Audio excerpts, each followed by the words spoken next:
Этнический хор с острова Сардиния выступил с единственным концертом в Минске. Древнее песнопение «Теноры» включено в список шедевров устного и нематериального наследия человечества ЮНЕСКО.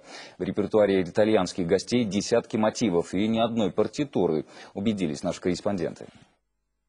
Итальянцы не только спели Белорусской державной академии музыки, але и показали документальное кино про Сардинию. Гости хор «Тенорос Мамеада» с провинции Нуаро. Дарэчы, этничные спевы «Тенорос» упершыню прогучали на белорусской пляцоўцы, да и наогул на ўсёй постсоветской просторы.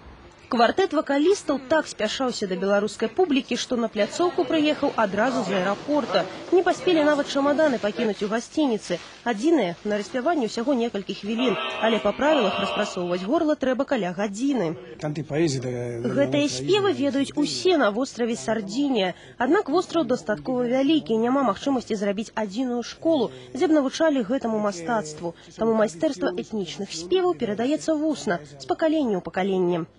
Этнічныя спевы не абмяжоўваюцца выкананнем тэкстаў. Значнае месца займае касцюм.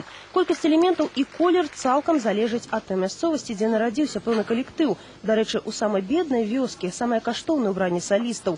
Квартэт «Тенорос Мамеада» доўга не выбіраў свае касцюмы. Салісты ж родам з адной правінцыі.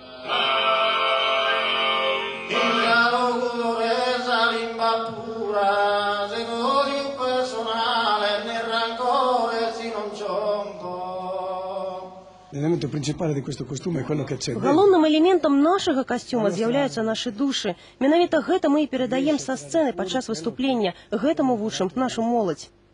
Разам вокалисты выступаюць ужо 30 гадоў, наведалі амаль усю Еўропу, былі і на Кубе. У іх рэпертуары десяткі матываў і ніводнай партытуры. Ганна Савуткіна, Віктор Шпак, Першы канал.